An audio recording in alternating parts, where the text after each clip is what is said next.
सिद्धाणम् नमो सिद्धाणं नमो आयर्याणम् नमो वज्रायाणम् नमो लोये सवसाहुणम्।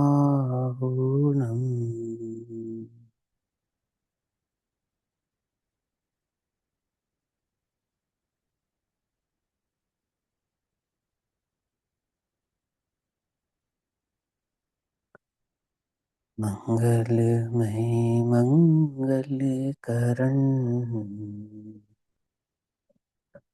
वीतराग विज्ञान। नमो ताहि जाते भये अरहंतादिमः।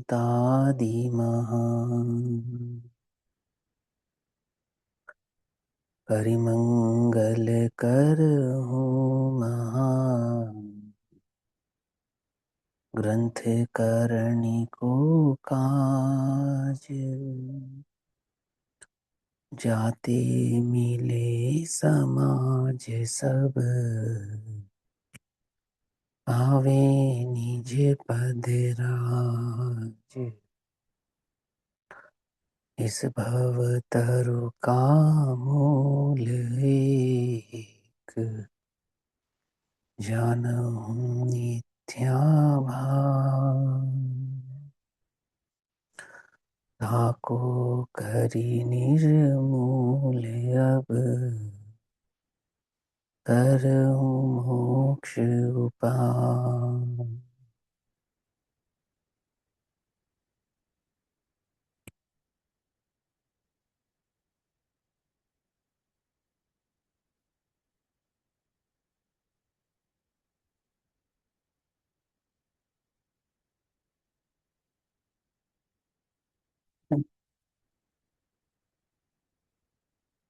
हमारे रात्रिकालीन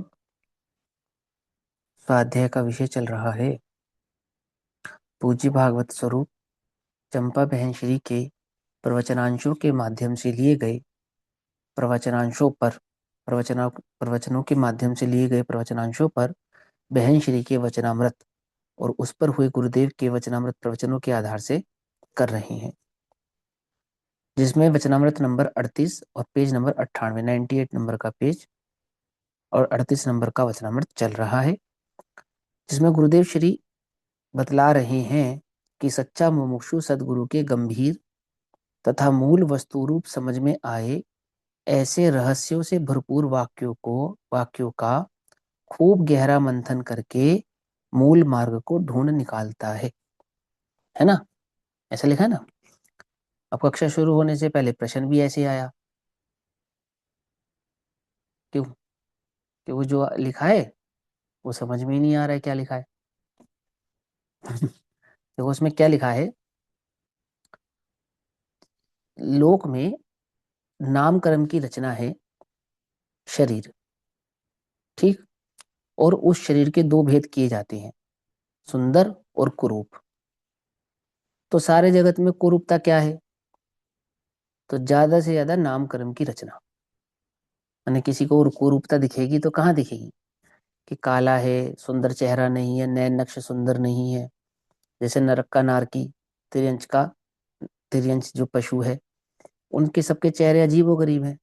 इसी प्रकार मनुष्य जाति में किसी का चेहरा आपको अनुकूल भाषित ना लगे, सुंदर ना लगे, तो क्या लगता है आपको? विकृत लगता है, अच्छा नहीं लगता। लेकिन लोक में ये बात ज्ञानी जानता है कि यदि जगत में कुछ भी कुरूप है, विकृत है, तो कषाय है, वो मोह है। मोह से बड़ा कुछ विकृति नहीं है जगत के अंदर। किसी के चेहरे में जो विकृति दिखाई देती है तो वो भी मोह के कारण दिखाई देती है। इसीलिए इस जगत में सुंदर क्या है? ज्ञान। और कुरूप क्या है? अज्ञान। अज्ञानी को लगता है नामकर्म की रचना कुरूप है, और ज्ञानी ये जानता है कि वास्तव में कुरूप तो मोह है। जो मिथ्यात्व है ना, मिथ्यात्व वो मोह कर्म की रचना है, नामकर्म की रचना नहीं है वो। समझे नहीं समझ में एक बात? यानी मोह से ग्रसित जो मेरा अज्ञान है, वो अज्ञान इस जगत में दो चीजें ढूंढता है, सुंदर कुरूप, सुंदर कुरूप। वह भूल जाता है कि कषाय से ज्यादा कुरूप इस जगत में कुछ और नहीं है। आई बात समझ में? ठीक है ना? ऐसा। अब ऐसा गुरुदेव यहाँ कहते हैं 99 नंबर के पेज पर कि सच्चा मुमुक्षु सदगुरु के गंभीर तथा मूल वस्तु स्वरूप में समझ में आए। अब देखो, गुरुदेव जो कह रहे हैं, जो गुरु कह रहे हैं, सदगुरु जो वचन कहते हैं, उसका जो मूल है वो क्या है? उसका मूल तो वस्तु स्वरूप की समझ है। समझ में ही बात नहीं? समझ में? और वस्तु स्वरूप की समझ ना हो तो गुरुदेव का जो उद्देश्य है या गुरु का जो, सदगुरु का जो वाक्य है, वो पढ़ के सुनकर भी कुछ अर्थ भाषित होता नहीं है। ठीक है ना? जैसा स्वाध्याय का मूल क्या है? स्वाध्याय का मूल आत्मानुभूति है। आत्मानुभूति को तो पकड़ता नहीं है और छह उपशम ज्ञान में अटकता है ना? समय सार जी की 74 नंबर की गाथा क्या कहती है? क्या कहती है बताओ, टीका पढ़ के सुनाओ, खोलो। 1 मिनट में, 1 मिनट क्या, 30 सेकंड में खोलो फटाफट। समय सार जी की इसमें 74 नंबर की इसमें गाथा। हाँ प्रश्न है कि आत्मा विज्ञान घन स्वभाव होता जाता है, इसका अर्थ क्या है? हाँ। आत्मा आत्मा, विज्ञान घन स्वभाव। आत्मा विज्ञान घन स्वभाव होता जाता है, इसका अर्थ क्या है? विज्ञान घन स्वभाव, मेरा मेरा स्वभाव कैसा है? विज्ञान घन स्वभाव है मेरा, ज्ञान घन स्वभाव है ना? क्या मतलब है इसका? तो क्या मतलब है इसका, बतलाओ। अर्थात आत्मा ज्ञान में स्थित होता जाता है। जब हम्म, तक मिथ्यात्व हो तब तक ज्ञान को, भले ही शायोपशमी ज्ञान अधिक हो तो भी अज्ञान कहा जाता है। बस इतना ही पढ़ना है, बाकी आप सब पढ़ लेना, रख दो। अब क्षेपशम ज्ञान कितना ही अधिक हो तो भी अज्ञान कहा जाता है। क्षेपशम ज्ञान माने कितना? कौन सा क्षेपशम ज्ञान की बात है यहाँ पर? तो जगत के क्षेपशम ज्ञान की बात नहीं कर रही यहाँ पर। वो तो तुम्हें कितना हो, यहाँ तो शास्त्र संबंधी कितना क्षेपशम ज्ञान हो तो भी अज्ञान कहा जाता है। आती है बस समझ में? तो कहते तुम्हें वस्तु स्वरूप समझ में आया कि हाँ, हमें तो बहुत अच्छे से समझ में आ गया। तो कह रहे कितना भी क्षेपशम ज्ञान हो अज्ञान कहा जाता है। कब तक? तो अगली लेना पढ़ना कि जब तक आत्मानुभूति ना हो जाए तब तक। ऐसा।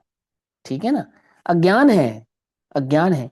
ऐसे कहते हैं वस्तु स्वरूप समझ में आए, तो समझ में आए का मतलब क्या है? अर्थात उद्देश्य उसका बाहर से हटकर चैतन्य की ओर आ जाए, उपयोग पलटकर, बाहर से पलटकर अंतर्मुखी हो जाए, उसको कहते हैं वस्तु स्वरूप समझ में आए। ऐसे रहस्यों से भरपूर वाक्यों का खूब गहरा मंथन करके मूल मार्ग को ढूंढ निकालता है। मार्ग की मूल मूल मार्ग क्या है? कि मूल मार्ग तो अनुभव है, मूल मार्ग तो है सम्यक दर्शन है, मूल मार्ग तो वह चैतन्य भगवान आत्मा की दृष्टि है। मूल मार्ग व्याकरण आदि में अटकना नहीं, नए आदि में भटकना नहीं, और शब्द मलिच्छ होना नहीं, यह मूल मार्ग नहीं है। ऐसा तो देखो, कहते हैं ज्ञानी के मूल वस्तु स्वरूप समझ में आए, ऐसी गंभीर और रहस्यों से भरपूर वचनों का मंथन करके सच्चा मुमुक्षु मार्ग ढूंढ लेता है। अमाप जिसकी शक्ति है, तो वो चैतन्य की महिमा कह रहे हैं, अमाप जिसकी शक्ति है, अर्थात जिसको मापा नहीं जा सकता, अथाह जो गहरा है ना? ज्ञान आनंद आदि अनंत गुणों में अंतिम गुण कौन सा? ऐसा जिसमें कोई अंत नहीं है। कौन सा गुण है? तो कोई भी ऐसा गुण नहीं है आत्मा में जिसका अंत हो। मैंने आत्मा के अनंत गुणों में कि कौन सा गुण अंत कहेंगे? ज्ञान को अंत कहें, दर्शन को अंत कहें, चारित्र को अंत कहें, वीर्य को अनंत कहे, अंत कहे, ऐसा नहीं। तो अनंत बतला रहे, अनंत माने जिसका कोई अंत ना हो, ऐसा अनंत। ऐसा भी अनंत नहीं कि केवल ही ना जान पाए, लेकिन तो भी अनंत। ठीक है ना? ऐसा। ऐसे आत्मा में पुरुषार्थ करके, मैंने पहले आत्मा की महिमा बताई कि जो अनंत गुणात्मक ये आत्म भगवान आत्मा है, जिसकी इतनी अत्यंत महिमा है, इस ऐसे भगवान आत्मा के स्वरूप को भली प्रकार से जानकर, ऐसे आत्मा में पुरुषार्थ करके, उसका खूब गहरा मंथन करके, वस्तु स्वभाव की था लेकर, है ना? वस्तु स्वभाव की था लेकर मतलब ऊपर ऊपर से पढ़ लिया, ऊपर ऊपर से सीख लिया, ऊपर ऊपर से समझ लिया, ऐसा नहीं। था लेकर मतलब उसकी गहराई को समझकर, आत्मा की गहराई को समझकर। आत्मा की गहराई कैसे मापेंगे? हम्म वो ज्ञान स्वभाव का लक्षण जो समझ में आए, उसको कहते हैं गहराई को पकड़ना। अर्थात गुण भेदों से दृष्टि हटाना और ध्रुव की दृष्टि करना। अर्थात राग द्वेष आदि भावों से दृष्टि हटाना, विभाव से दृष्टि हटाना और स्वभाव की दृष्टि करना कब हो सकता है? जब वह वस्तु स्वरूप भली प्रकार से समझ में आया हो, तब हो सकता है। आपने कहा, हमने सुना और याद कर लिया, ऐसे नहीं। वहां अपने उपयोग को बार बार लगाकर अंतरंग में बात ये समझ में आए कि हाँ, यह बात तो ऐसी है। आचार्यों की बात जब तक आचार्य की रहेगी, तब तक आत्मानुभूति नहीं होगी। आचार्यों की बात जब तक मेरी नहीं बनेगी, समझ में ये बात नहीं, समझ, तब मुझे आत्मानुभूति होगी, तब मुझे वो आत्मा समझ में आएगा। अब आचार्य भगवान ने आमुक ग्रंथ की आमुक गाथा में कहा है, क्या कहा है कि ऐसा ऐसा कहा है, उससे नहीं। वो जो कहा है उसका क्या मर्म है, वो क्या कहना चाहते हैं, वो मुझे किस बात का संबोधन देना चाहते हैं, संकेत होता ना, संकेत, क्या कहना चाहते हैं, आखिर उनकी बात का रहस्य क्या है, मर्म क्या है ना। तो देखो क्या लिखा है कि वस्तु स्वभाव की थाह लेकर, कैसे? उसका खूब गहरा मंथन करके। अब गहरा मंथन कैसे होता है? कैसे होता है? खूब पढ़ने से नहीं और खूब चर्चा करने से भी नहीं। पहला स्टेप पढ़ना, दूसरा स्टेप चर्चा करना, लेकिन जो मंथन है ना, मंथन, एकांत में उसका चिंतन करना, वहां मंथन होता है ना। नयों की रस्सी से, हाँ, नयों की रस्सी से उसको बिलोना, ठीक है ना, नयों की रस्सी से उसको बिलोना। ऐसे अंतरंग में खूब उहापोह करना, कैसे? मुख्य गौण करना। उहापोह करना माने मुख्य गौण करना।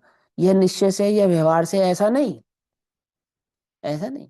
अर्थात वस्तु के सामान्य विशेषात्मक की दृष्टि करने के लिए अपने ज्ञान उपयोग को, वहां उस ज्ञानोपयोग में उस वस्तु के स्वभाव का खूब चिंतन करना कि मैं किस प्रकार से चैतन्य हूँ, चैतन्य का लक्ष्य किस प्रकार से, चैतन्य को लक्ष्य में किस प्रकार से लिया जाता है, सदगुरु ने उसका क्या स्वरूप समझाया है, ये जो मुझे परिणाम होते हैं, विकार उत्पन्न होता है, इनसे छूटने का आखिर में उपाय क्या है? अहो, क्या ये सचमुच मेरे करने योग्य है? क्या मात्र ज्ञाता कहने से मैं कषायों से छूट जाऊंगा? क्या मात्र ज्ञाता कहने से मेरे दुख का अंत हो जाएगा? वो यह ज्ञाता स्वरूप मुझे समझ में आए, तो ही मेरे दुखों का अंत वास्तव में संभव है ना। ऐसा मंथन करे, आखिर मेरी क्या कमी है कि मैं अपने ज्ञाता स्वभाव को तो समझ पाता नहीं हूं और बार बार बाहर में ही अटक जाता हूँ। समझे? बुरे व्यवहार से अच्छा व्यवहार हो गया, तुम्हारा व्यवहार सुधर गया, बहुत बढ़िया व्यवहार हो गया एकदम, तुम शांत हो गए। अब ज्यादा किसी से रोकते टोकते नहीं हो, ज्यादा उलझनों में पड़ते नहीं हो, और सहज बिल्कुल तुम्हारी वृत्ति प्रवृत्ति हो, तो तुम धर्मात्मा हो गए। हम्म ये तो विचार अपने को अंतर में मंथन करना पड़ेगा। इतना किया तो शाबाश, परंतु मंथन करके ये बात तो समझ, क्या वह आत्म भाव जैसा सदगुरु ने बतलाया है, वह मुझे प्राप्त हुआ है या नहीं हुआ है? ऐसा भाई, तुम्हारी द्रव्यलिंगी से ज्यादा सुधार लोगे क्या अपने आप को? बोलो, उससे ज्यादा क्या सुधारोगे बताओ? उसके जैसी करुणा, उसके जैसा विवेक, समझना ध्यान से, है ना, वो उसके जैसा वात्सल्य, द्रव्यलिंगी जैसा वात्सल्य ले आओगे? उससे अधिक तो नहीं ला पाओगे, लेकिन कार्य तो नहीं होगा। कार्य तो कैसे होगा? कार्य तो स्वरूप को लखने से होगा, चैतन्य को लखने से होगा, आत्मा का अनुभव करने से होगा। ध्यान रखना। तो यहाँ कहते हैं खूब गहरा मंथन करके वस्तु स्वभाव की थाह लेकर मुमुक्षु मूल मार्ग को खोज लेता है। अभी तो यह प्रथम सम्यक दर्शन की बात है, चारित्र की बात तो अभी बहुत दूर है भाई।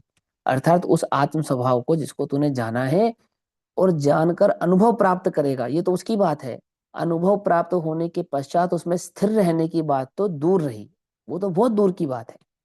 यहाँ तो मात्र इसकी बात है कि तुझे वो आत्म की भाव की प्राप्ति हो, प्राप्ति तुझे करना है कि खूब गहरा चिंतन करना, मंथन करना, मनन करना, खूब उसको समझने का प्रयास करना। अब वो क्या है ना, वो पुरुषार्थ के नाम पे, मंथन करने के नाम पे कहाँ अटकता है कि मैं बहुत सारे शास्त्र पढ़ूंगा और बहुत लोगों से चर्चा करूंगा और बहुत अधिक उसका ऊहा पोह पटक करूंगा, व्याकरण समझूंगा, प्रमाण समझूंगा, नय समझूंगा, तो मुझे बात समझ में आ जाएगी। पर ऐसा नहीं है यहाँ। यहाँ तो ऐसा है कि वहां आत्मा के लक्ष्य से सुने और आत्मा पे अंतरंग में बैठकर विचार करे, घटित करे। ये सारा जो खेल है ना, जो यहाँ समझाया जा रहा है, ये उपयोग की एकाग्रता और एकांतिक चिंतन की बात है। और वो चिंतन कैसा, पहले सदगुरु से वस्तु स्वरूप समझा हो वैसा, मिथ्या चिंतन नहीं। चिंतन भी मिथ्या होता है मालूम, मुझे ऐसा लगता है, अगर ऐसा होगा तो ऐसा हो जाएगा, आदि आदि, ऐसे नाना प्रकार की विभिन्न कल्पनाएं करता है। तो नाना प्रकार की विभिन्न कल्पनाएं करता है, उसका नाम चिंतन नहीं है। और चिंतन में कई बार ऐसा भी होता है कि नाना प्रकार के अनुभव हो जाते नहीं होते। शरीर में कभी सिरहन हो जाती है, कभी गुदगुदी हो जाती है, कोई खुशबू आ जाती है, आदि आदि। ऐसा लोक में कई प्रकार के लोगों को अनुभव प्राप्त हो जाते हैं, तो उनको लगता है हाँ मुझे आत्मा की प्राप्ति हो गई। तो वो वहां पे अटक क्यों जाते हैं, चूक क्यों जाते हैं? क्योंकि वो जैसा स्वरूप समझाया था ना, वैसे स्वरूप का चिंतन नहीं किया, एक अन्य ही काल्पनिक स्वरूप का चिंतन करने लगा। ये उसकी बात नहीं है। इसलिए वो 5 है ना जो स्टेप स्वाध्याय के, वो कहाँ से शुरू होते हैं? वो पढ़ने से शुरू होते हैं। पहले पढ़ो, फिर पूछो, फिर फिर चर्चा करो, याद करो, और फिर चिंतन करो। क्या याद करो? कि क्या पढ़ा था, क्या समझा था, वो याद करो। मैं उसका अर्थ ऐसा समझ रहा हूं नहीं, सदगुरु ने तो, श्री गुरु ने तो ऐसा अर्थ बतलाया था कि नहीं मुझे समझ में नहीं आ रहा, तो फिर चर्चा करो कि आपने जो अर्थ बतलाया था वह तो मुझे ऐसा भाषित होता है। समझ में बात? जब गुरु दोबारे बतावे तो समान बुद्धि वालों के साथ विचार विमर्श करे कि मैंने ऐसा सीखा है, मैंने ऐसा समझा है, मुझे ये बात ऐसे समझ में आई है। समझे? क्यों करे ऐसा कि मुझे बहुत ज्ञान हो गया, इसके लिए नहीं, कि यदि मेरी कोई त्रुटि हो तो वो निकल जाए। यदि मैं कुछ कहीं बात चूक रहा हूं, कुछ गलती कर रहा हूं, तो वो बात दूर हो जाए, है ना? उसको कह रहे बहुत गहरा मंथन करके वस्तु स्वरूप की था लेकर, ऐसा। बाहर में साधु दशा धारण की, उपसर्ग और परिचय सहन किए, कषाय मंद करके 9वें ग्रेविक में गया, परंतु वह कोई धर्म नहीं है ना? क्योंकि धर्म के नाम पे सबसे पहले तुम्हें क्या याद आई? तो धर्म के नाम पे तुमने सबसे पहले याद किया निवृत्ति को। सुनना ध्यान से, उल्टा नहीं पकड़ना बात को, है ना? ये बड़ा ऐसा दूधारी तलवार जैसा काम है ये। जैसे हमने तुमको धर्म की बात समझाई, तो तुमने सबसे पहले धर्म के नाम पे विकल्प किया कि मैं निवृत्त होऊंगा। अब पंडित टोडामल जी कहते हैं ये बुद्धि तूने धारण की, इतना किया तो शाबाश, है ना? ये पंडित टोडामल जी का ना, इतना किया तो शाबाश, ये बहुत बचा लेता है हमें। अपनी बात को बढ़िया कहने से अपने को समझ में आ जाती है। तो क्या उन्होंने कहा इतना किया तो शाबाश, लेकिन अब होता क्या है, तू निवृत्त होता है और निवृत्ति को धर्म मानता है। क्या कहा? विषय कषाय से निवृत्त हुआ तो निवृत्त हुआ तो शाबाश, लेकिन निवृत्ति धर्म नहीं थी। निवृत्ति तो धर्म करने के लिए ली थी। क्या? कि मेरे मेरे पास जो उपयोग है, वह उपयोग की ऐसी ही सामर्थ्य है कि या तो मैं इसे विषय कषाय में लगा दूं, और या तो इसको वस्तु के स्वरूप को समझने में लगा दूं। अब वस्तु के स्वरूप को समझने में, अपने चैतन्य के अनुभव के लिए, अपने चैतन्य भाव को समझने के लिए इस उपयोग को मैंने निवृत्त किया। कैसे निवृत्त किया? कि ये जो 5 इंद्रिय के विषय कषायों में लगता था, दौड़ता था, वहां से हटाया। अब ये यही संतुष्ट हो गया, मैंने हटा लिया ना, बस हो गया मेरा काम। समझ में बात नहीं? समझ में? ये है इसकी अनादि की भूल। क्यों? कि निवृत्त करके अब स्वरूप में लगाना था, यहां से काम शुरू होना था। कि अपने चैतन्य का अनुभव करता, उसके स्वरूप को समझता, वहां अपने उपयोग को लगाता, आत्मा का अनुभव प्रकट करता, सम्य दर्शन प्रकट करता, तो धर्म होता। लेकिन क्या हुआ कि ये जो निवृत्त हुआ, इसको लगा ओहो मैंने बहुत धर्म किया है। क्यों? सारा जगत देखो, देखो तुम सारे जगत को, क्या देखे भाई सारे जगत को? कि तुझे सारा जगत दिखाई देता है 5 इंद्रिय के विषय भोगता हुआ। आचार्य कहते हैं हमें तो सारे जगत में बस 2 ही जीव दिखाई देते हैं, एक जो आत्मा का अनुभव करते हैं, एक जो आत्मा का अनुभव नहीं करते हैं। बस कौन निवृत्त है, कौन निवृत्त नहीं है, इसकी हमें दृष्टि नहीं। समझना ध्यान से, है ना? छलने नहीं, ग्रहण करना।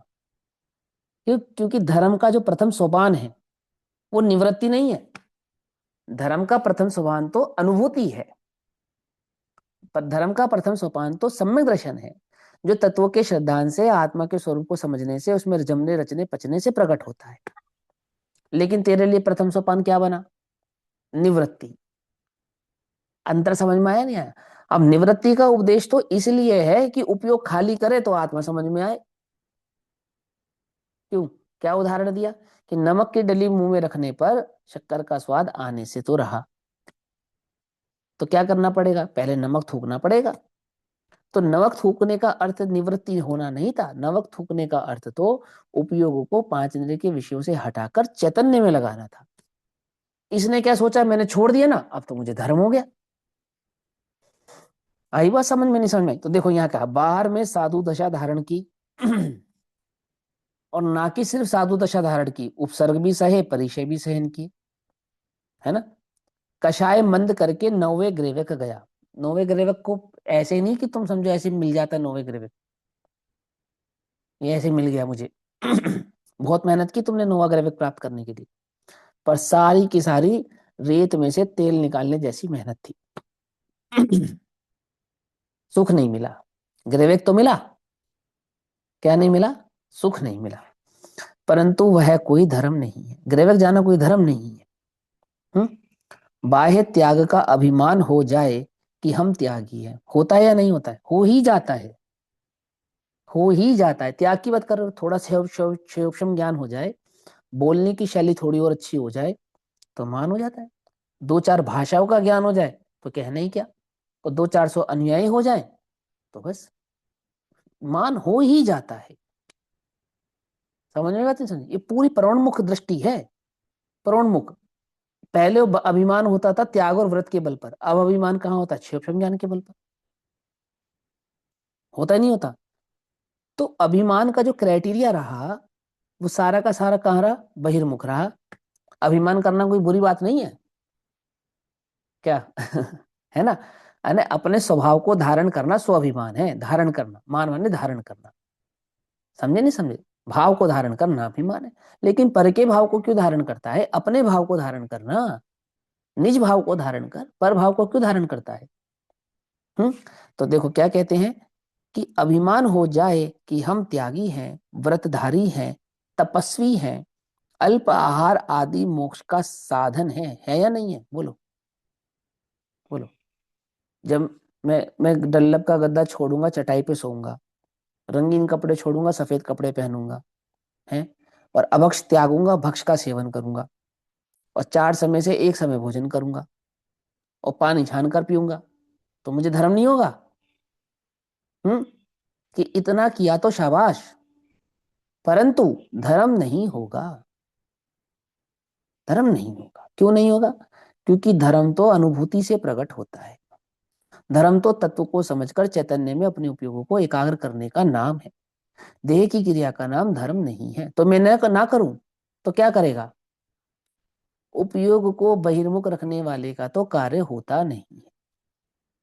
बस इतनी सी बात है कि अब उपयोग उसी में भरमाता है, पानी छानना, ये करना, आदि करना, आदि करना। अब मैं थक गया, अब इतना धर्म करके मैं थक गया। समझ में आती? समझ में है? उल्टा नहीं पकड़ना, बहुत सोच समझ के समझना बात को, है ना। ये कठिन बात लगती है एकदम। तो लगता है अल्प आहार आदि मोक्ष का साधन है, कठिन लगेगी ना।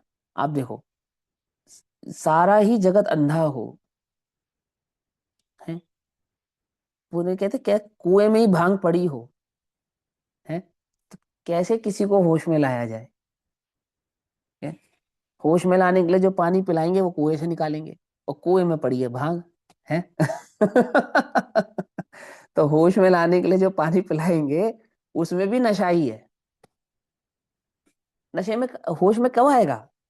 तो सारा जगत दिखता है ना, पांच इंद्रिय के विषय कषायों को भोगने वाला और उसके त्याग को धर्म कहने वाला, और अपने को हो जाए तो होता ही है ऐसे को कि अरे अपने को तो बहुत धर्म हुआ है। कितना धर्म है अपने को, लगता है एकदम। और दो लोग कहते भी हैं, अरे भैया आप तो बड़े धर्मात्मा है। अरे भैया तो भगत जी है, रात में नहीं खाते, ऐसा कहते हैं लोग। मैंने रात में नहीं खाने वाले को तो पंडित जी हो गया, वैसे वो रात में नहीं खाता तो। आत्मा को जाने बिना पंडित नहीं होता क्या? आत्मा को जाने बिना पंडित नहीं होता। सम्यक दृष्टि के मरण को कहते हैं, वृत्ति के मरण को पंडित मरण। समझिए ना, तीर्थंकरों को कहते हैं पंडित। सवैयों में समैया समैया समैया जो अपना जगत है, वहाँ तीर्थंकर का नाम है पंडित। जैसे अपने यहाँ अरिहंत पूजा होती है, तो वहां होती है पंडित पूजा, मालूम। जैसे अपने यहाँ है ना देवशास्त्र गुरु की पूजा, तो वहां होती है पंडित पूजा। तो पंडित पूजा में किसकी पूजा करते हैं? अरिहंत भगवान की पूजन होती है, हाँ, और जो भगवान को प्राप्त होते हैं तो उन्हें पंडित, महापंडित मरण या पंडित महापंडित कहते पंडित। हैं, पंडित कहते हैं, हाँ। ठीक है ना, तो वो तो मरण की अपेक्षा से हो गई, मैं तो पूजा की अपेक्षा से समझा रहा था।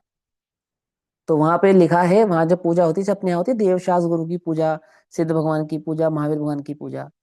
तो समैया समाज में, तारणपंथी समाज में होती है पंडित पूजा। तो पंडित किसको कहते हैं? पंडित कहते हैं अरहंत भगवान को।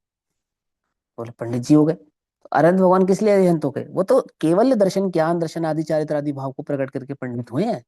आत्मा को जाना है, आत्मा के अनुभव को प्राप्त हुए हैं, वह उसके पंडित भाव, पंडिताई भाव है। लेकिन जगत में ऐसा लगने लगता है उसको कि देखो मेरा कितना त्याग है, मेरी कितनी तपस्या। देखो अब अभी प्रचार होता है, तो क्या प्रचार होता है? 1 करोड़ का पैकेज छोड़ा, 5 करोड़ का पैकेज छोड़ा, 100 करोड़ का पैकेज छोड़ा। ऐसा ऐसा होता है ना प्रचार। तो अपने को लगता है अरे भैया 100 करोड़ छोड़ दिए, अपने से तो 1 रुपया नहीं छूट रहा, अब इतना किया तो शाबाश, है ना। परंतु यदि तू नहीं छोड़ता तो साथ ले जाता। छूटना तो था ही, आज नहीं तो कल वो तो छूटना ही था। लेकिन जिसके ग्रहण के लिए उसे त्यागा था, समझना ध्यान से, जिस चैतन्य भाव के ग्रहण के लिए तूने उस 5 इंद्रिय के विषयों को त्यागा था, क्या वो चैतन्य भगवान आत्मा को ग्रहण किया? यदि नहीं किया, ओहो, तेरा त्याग सारा व्यर्थ हो गया। समझे? ऐसा देखो क्या कहते हैं, अल्प आहार आदि मोक्ष का साधन है, ऐसा मानता है वो। मिथ्या दृष्टि की बात है ये, है ना। भाई क्या कहें, देखो गुरुदेव क्या कह रहे हैं, अरे भाई क्या कहें, तुझे कैसे समझाएं। अरे 6 6 महीने के उपवास किए, वह सब राग की, वह सब क्रिया राग की है। सुन ध्यान से, उपवास क्रिया राग की नहीं, उपवास में धर्म मानना वह क्रिया राग की है। ऐसा समझ नहीं बात। जिसे राग के विकल्प में ही पुरुषार्थ लगता है कि मैं करूं, मेरे करने से होगा, मैंने किया, ठीक, उसने ज्ञायक स्वभाव आनंद के भंडार पर राग के साथ एकत्व बुद्धि का ताला लगा दिया है। क्या कर दिया है? लॉक कर लिया है अपने आप को, किसके साथ? राग के साथ, अपने एकत्व भाव को धारण कर लिया है।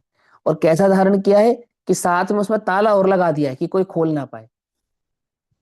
कोई समझाने आता है तो बाहर की बाहर से चला जाता है, ताला लगाए, अर्थात समझने ही तैयार नहीं है। ऐसा कुछ सुध बुध ना ही रही है, मिथ्यामति छाए गई है। ऐसा लगता है अपने को? नहीं लगता है? कैसा मिथ्यात्व का जोर बड़ा जबरदस्त है। ऐसे सहजता से टूटेगा नहीं। हाँ, लेकिन स्वभाव के सन्मुख टिकेगा नहीं, ये भी बात पक्की है। तो देखो क्या कहते हैं, 6 6 महीने के उपवास किए, वह सब क्रिया राग की है। जिसे राग के विकल्प में ही पुरुषार्थ लगता है, उसने ज्ञायक स्वभाव आनंद के भंडार पर क्या किया? राग के साथ एकत्व बुद्धि का ताला लगा दिया है। उसे धर्म नहीं होगा भाई। क्या कहते गुरुदेव? उसे धर्म नहीं होगा भाई। आत्मा को अब ये नहीं होगा भाई, बात समझ में आई ना? अब तो गुरुदेव कह रहे हैं, तो अभी आपको आपको 74 नंबर की गाथा की टीका पढ़ी ना आपने, है ना, वहां लिखा ही है स्पष्ट। हाँ बोलो बोलो।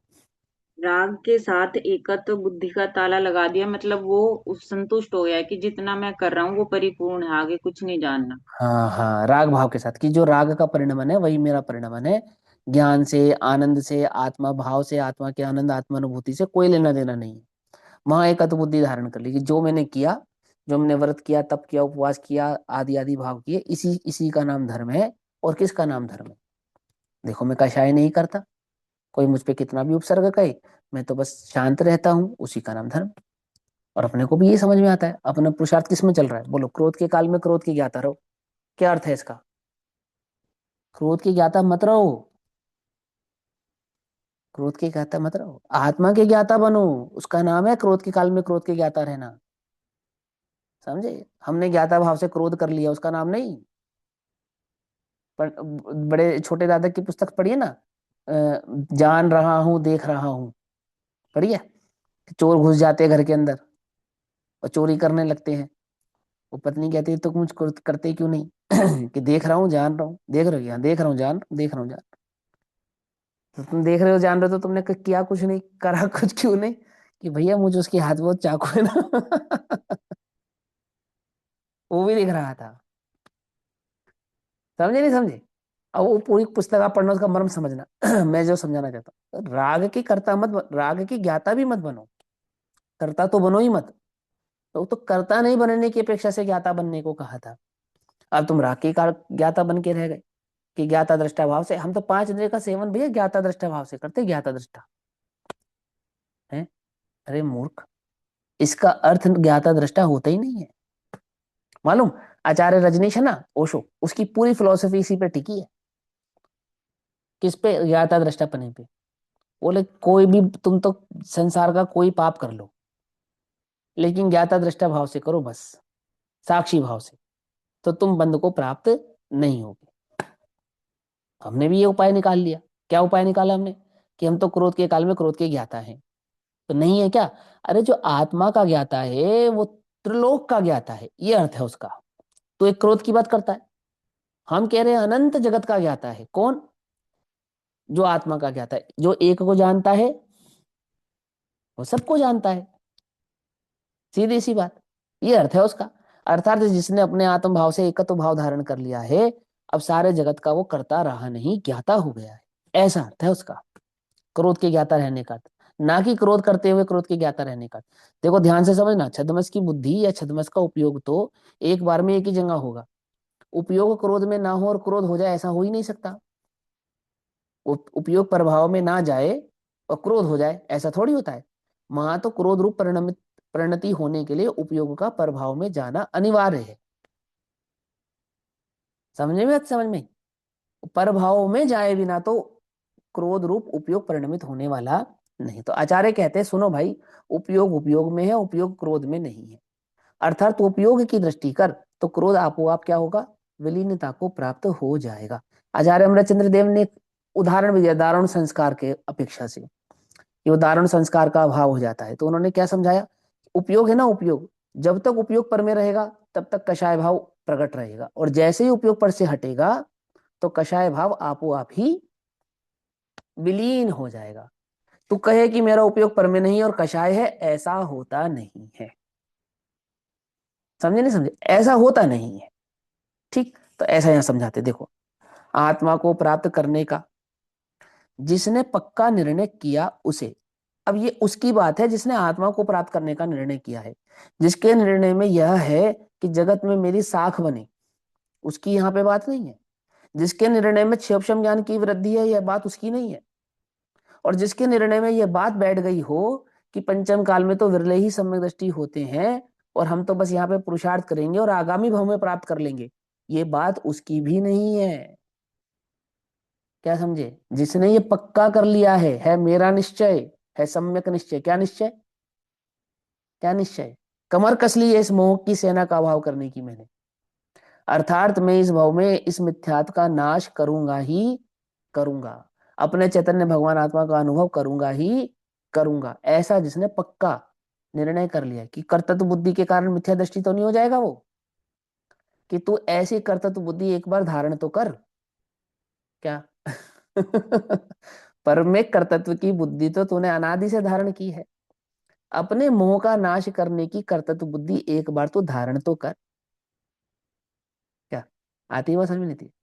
फिर तेरे मिथ्यात्व का अभाव होगा या नहीं होगा उसकी तो हम देखेंगे। हम ये खड़े हैं मोक्ष अधिकारी, हम बतला रहे तुझे, तो धारण तो कर। देखो क्या है लिखा, आत्मा को प्राप्त करने का जिसने पक्का निर्णय किया। मैं आत्मा हूं, ऐसे अपने आत्म भाव को प्राप्त करने का जिसने पक्का निर्णय किया है। अब अपने निर्णय को पूछो पक्का है या कच्चा है। अभी तो भैया बहुत पढ़ना पड़ेगा, हो नहीं पाएगा, बुद्धि थोड़ी है, कैसे करेंगे? तुम्हारा निर्णय कच्चा है। पकड़ में या नहीं पकड़ में?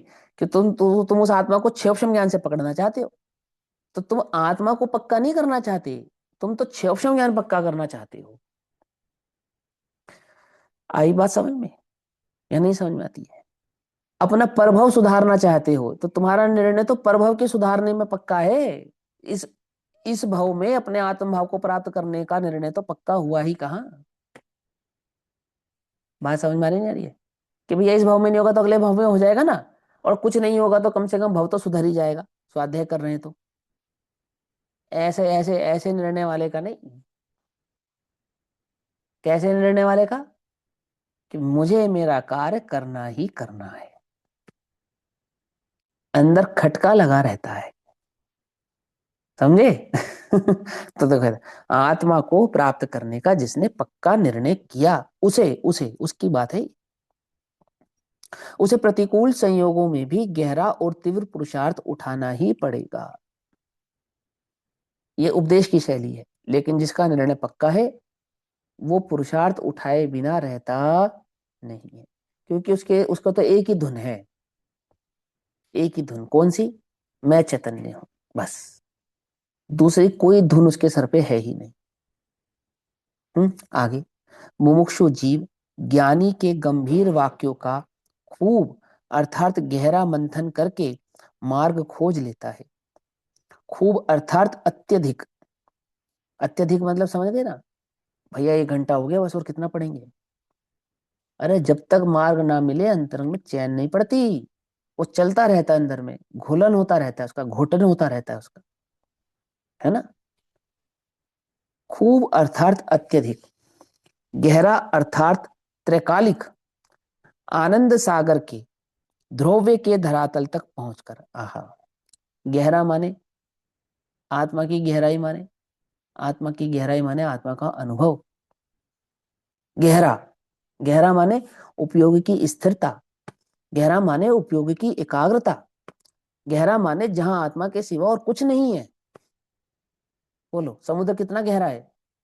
कि पानी पानी पानी पानी पानी, ना तल प्राप्त होता ही नहीं है। समझे नहीं समझे? जितना नीचे जाओ बस पानी, जितना नीचे जाओ बस पानी, जितना नीचे जाओ और पानी। आत्मा का गहरा तल कैसा है? गहराई कैसी है? कि जितना गहरे उतरो ज्ञान, जितना गहरे उतरो ज्ञान, जितना गहरे उतरो ज्ञान, जितना गहरे उतरो ज्ञान। चैतन्य चैतन्य चैतन्य चैतन्य चैतन्य चैतन्य चैतन्य, प्रत्येक समय चैतन्य चैतन्य चैतन्य चैतन्य चैतन्य। वो चैतन्य की धुन छूटती नहीं है। गहरा यानी उपयोग की एकाग्रता, समझे? गहरा, अत्यधिक गहरा अर्थात, अत्यधिक गहरा अर्थात, अर्थात त्रैकालिक आनंद सागर के, अर्थात वो कह रहे हो वो अनादि अनादि अनंत जो आनंद का सागर है। सागर जैसे पानी पानी है ना, ऐसे आत्मा त्रिकालिक यानी कि ध्रुव स्वभाव था, है और रहेगा। तो जो हमेशा से ध्रुव स्वभाव वाला आनंद का सागर था, हमेशा से, हमेशा से क्या था? एकमात्र आनंद का ही पिंड था, आनंद का ही पिंड है, आनंद का ही पिंड रहेगा। यहां तो त्रिकालिक की अपेक्षा से कहा ना, आचार्य देव इसका और थोड़ा डिटेल में बात कहते हैं। बोले त्रिकालिक का निर्णय करते हैं और वर्तमान में स्वीकार करते हैं। क्या कहा? त्रिकालिक का निर्णय करते हैं और वर्तमान में स्वीकार करते हैं, उसको कहते हैं त्रिकालिक का वर्तमान, जिसका नाम दिया कारण शुद्ध पर्याय। क्या नाम दिया जिसका? कारण शुद्ध पर्याय, त्रिकालिक का वर्तमान। वर्तमान क्या पर्याय क्यों कहा उसको? क्योंकि त्रिकालिक में खंड किया वर्तमान का, भेद है ना, भेद, भेद किया इसलिए पर्याय। पर्याय माने पर्याय नहीं, पर्याय माने भेद। कौन सा भेद? अभी का भेद, जो हमने त्रिकालिक का तो निर्णय किया कि हमेशा से था, है और रहेगा, और जो था है और रहेगा ऐसा त्रिकालिक मैं अभी हूं, अभी हूं या नहीं हूं, ऐसे ऐसे हूं की दृष्टि करी ऐसा, तो उसको क्या कहा? त्रिकालिक का वर्तमान।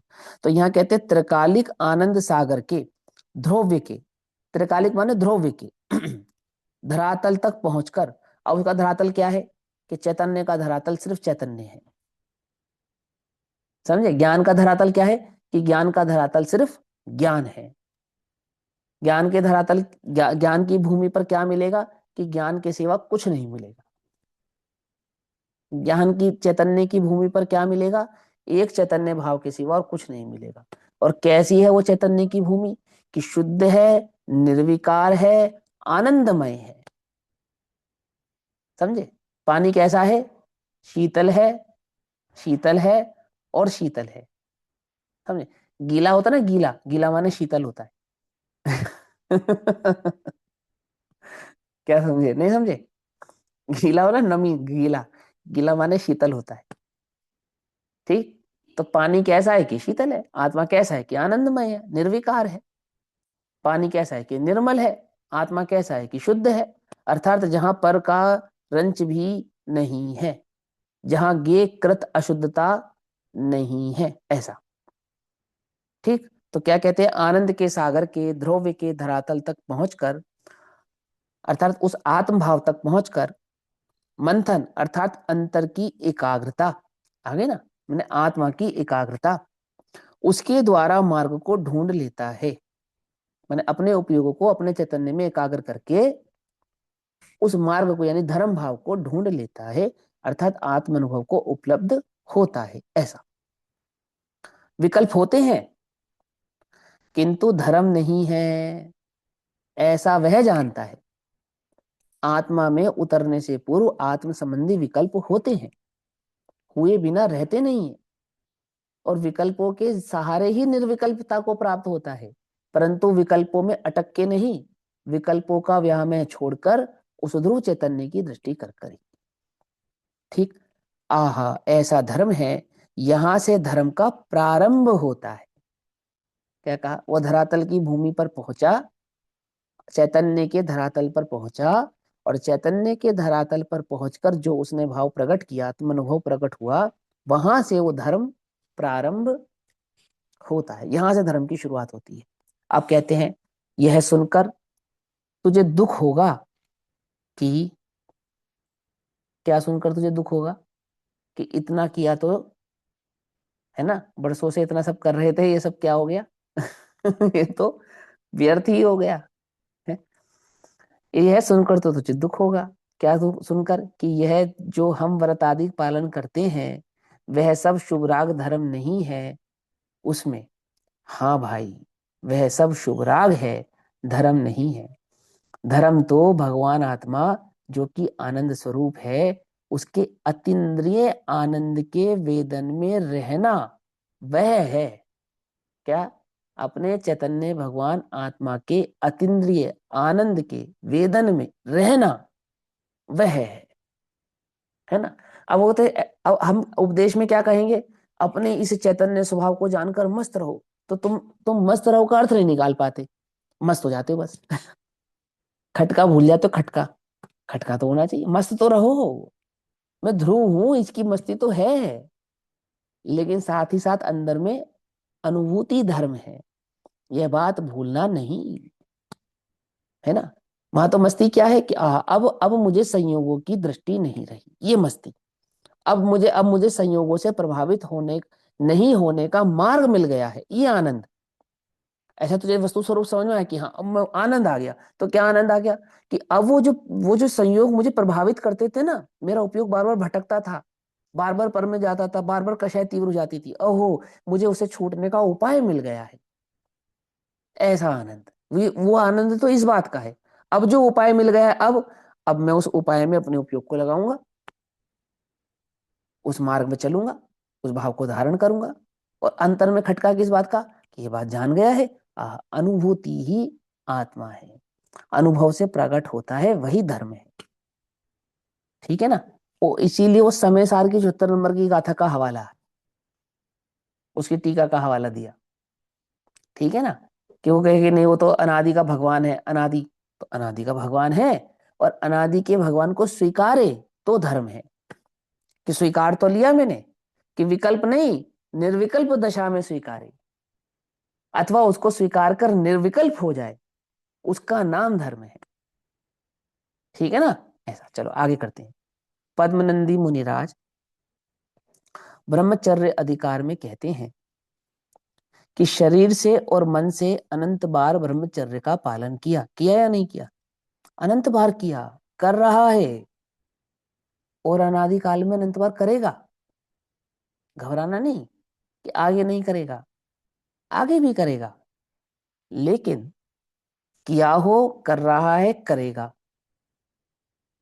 जब तक स्वरूप को नहीं समझेगा, वास्तविक ब्रह्मचर्य को नहीं समझेगा, ब्रह्मा में चर्या नहीं करेगा, ब्रह्म स्वरूपी आत्मा में चर्या रमण नहीं करेगा, तब तक वह ब्रह्मचर्य कैसा है? निरर्थक ही है। ऐसा देखो, कहते पद्मनंदी मुनिराज ब्रह्मचर्य अधिकार में कहते हैं कि शरीर से और मन से अनंत बार ब्रह्मचर्य का पालन किया, परंतु वह धर्म नहीं। क्या है? शुभ भाव है। हम्म? अनादि अनंत नित्यानंद चैतन्य प्रभु जो भीतर विराजमान है, उसमें गए बिना ब्रह्मचर्य अर्थात ब्रह्म अर्थात आत्मा, उसमें चर्या अर्थात रमना नहीं कहा जाता। हम्म? पद्मनंदी मुनिराज भावलिंगी संत थे। ब्रह्मचर्य की बहुत व्याख्या करके फिर कहते हैं कि हे युवकों, हे युवकों, हे युवतियों, तुम्हें शरीर में और विषय में प्रेम होने से यह ब्रह्मचर्य की बात अच्छी ना लगे, ना रुचे, तो क्षमा करना। क्या कहा?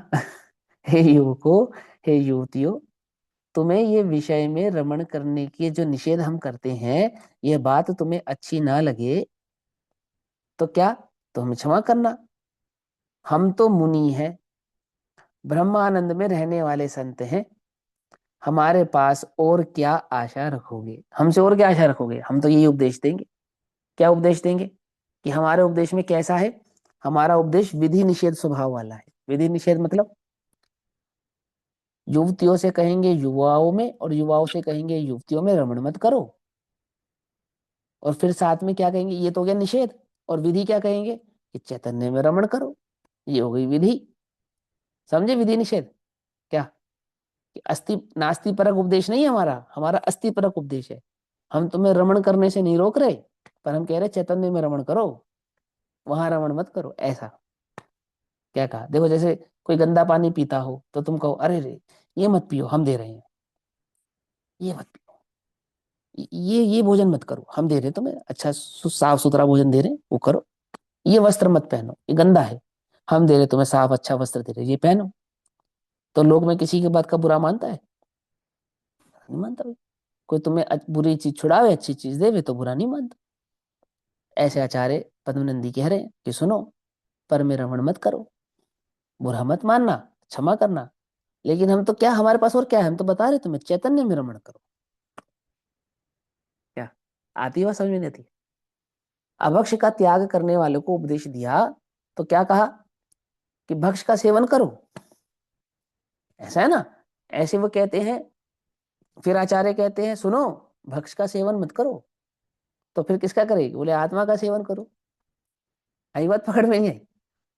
आती है ना बात समझ में? ऐसा तो देखो, यहाँ कहा हे युवतियों, तुम्हें शरीर में और विषय में प्रेम होने से यह ब्रह्मचर्य की बात अच्छी ना लगे, ना रुचे, तो क्षमा करना। हम तो मुनि हैं, ब्रह्म आनंद में रहने वाले संत हैं, अथा आत्मा के आनंद में रहने वाले संत हैं। हमारे पास और क्या आशा रखोगे? कि हमारे पास तो यही उपदेश है, आत्मा में रमण करो। हम तो यह बात कहेंगे। उसी प्रकार सम्यक दर्शन की, धर्म की ऐसी व्याख्या करने से किसी को अच्छा ना लगे तो क्षमा करना। क्या अच्छा ना लगे? कि व्रत तप त्याग उपवास संयम आदि में धर्म नहीं है। हमारी यह बात सुनकर तुम्हें अच्छा ना लगे तो क्षमा करना। हे रागी हो, हे राग बुद्धि वालो, तुम्हें शुभ भाव धर्म है ऐसा लगता है, और हम शुभ भाव धर्म है ऐसा अधर्म है। धर्म नहीं है माने अधर्म है, समझना ध्यान से। शुभ भाव धर्म नहीं है, नहीं है माने अधर्म है, हम ऐसा कहेंगे, तुम्हें बुरा लगेगा, हमें क्षमा करना। क्यों? और क्या हो, मार्ग तो भाई ऐसा है कि चैतन्य भगवान आत्मा में अनुभव करना, उसमें रमण करना, उसमें चर्या करना, उसमें स्थित रहना, वही वास्तव में धर्म है।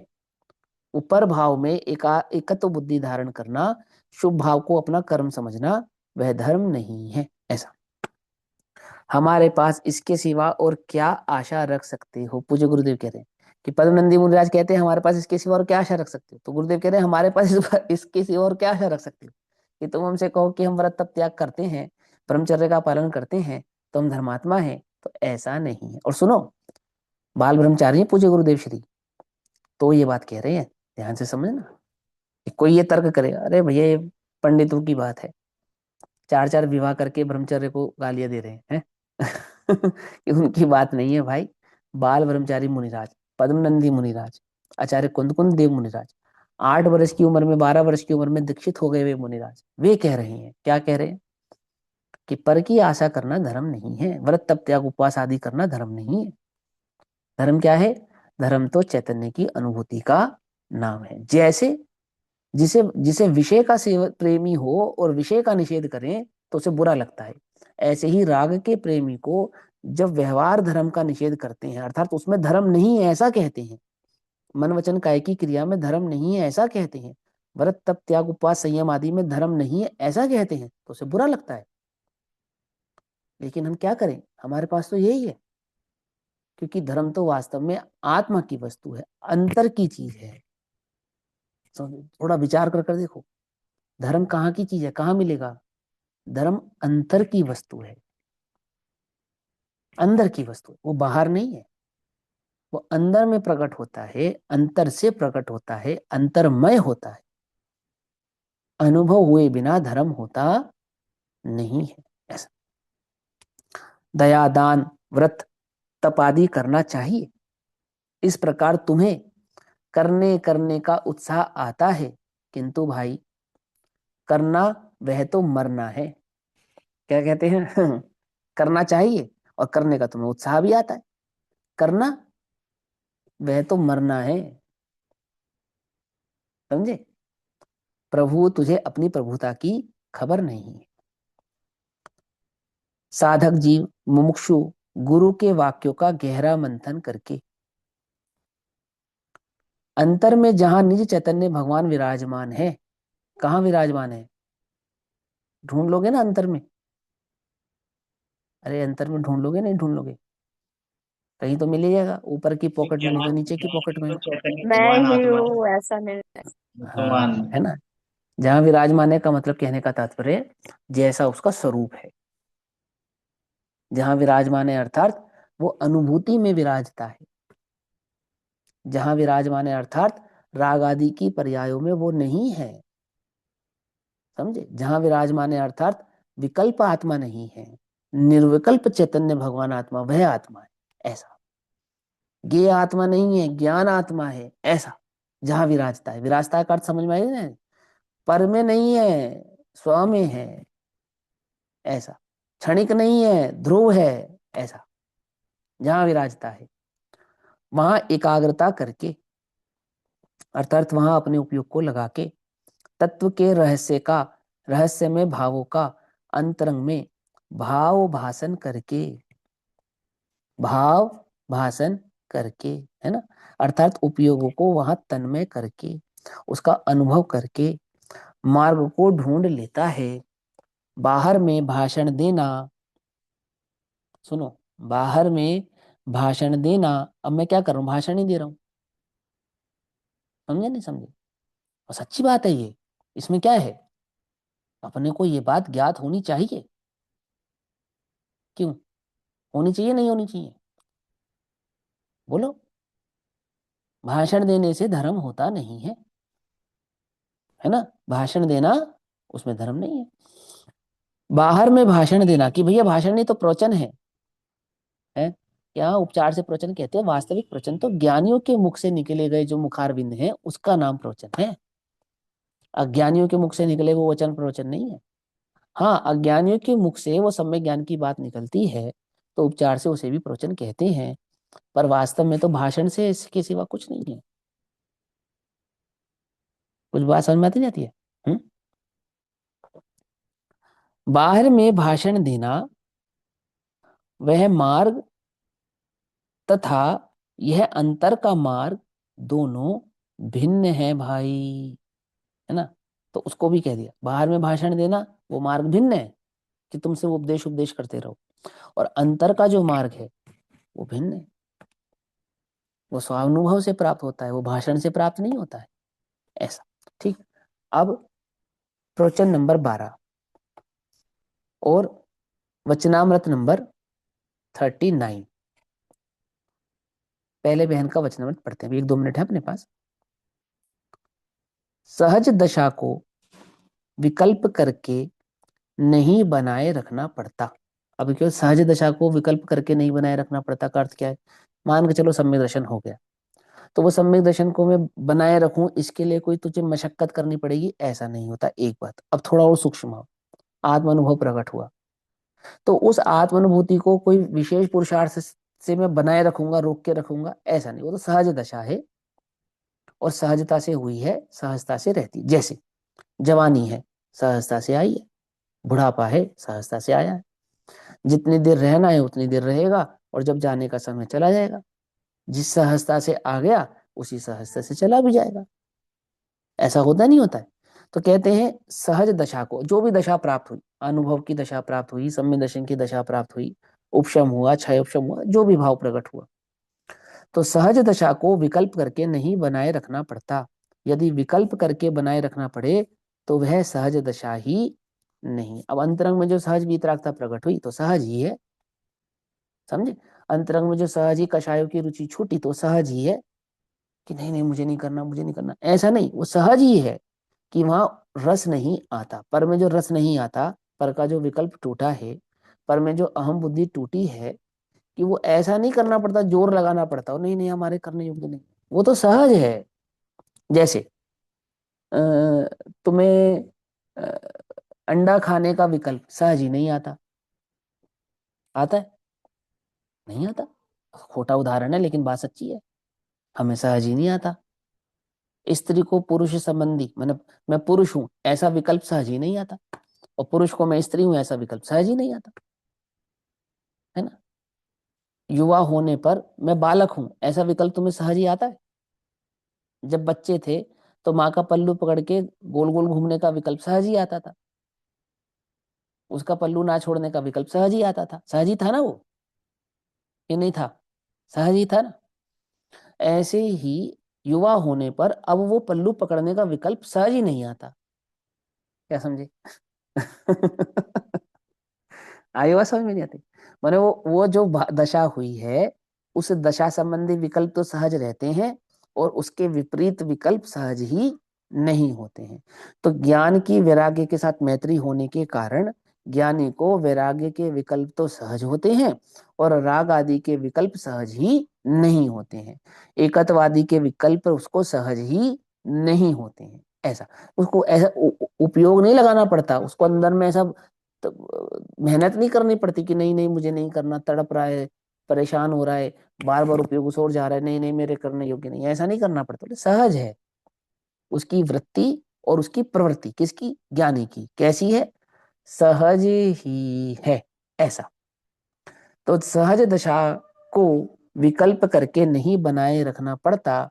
यदि विकल्प करके बनाए रखना पड़े तो वह सहज दशा ही नहीं है, तथा प्रकट हुई दशा को बनाए रखने का कोई अलग पुरुषार्थ नहीं करना पड़ता, है ना? क्योंकि बढ़ने का पुरुषार्थ करता है जिससे वह दशा तो सहज ही बनी रहती। अब बढ़ने का पुरुषार्थ क्या करता है? तो बढ़ने का पुरुषार्थ आत्मा का अनुभव करने का पुरुषार्थ किया था ना। जिस विधि से अनुभूति को प्रकट किया, बस उस विधि को ज्यों का त्यों बनाए रखता है, ये तो करता है, और इसके अलावा अन्य कोई उपाय करता नहीं है। इसकी चर्चा हम कल करेंगे।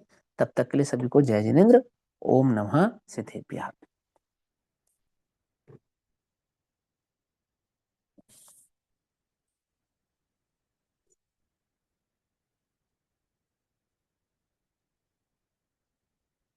निज निधि निज में बताए यह अनंत उपकार है, उसके लिए जिनवाणी माँ को वंदना शत बार।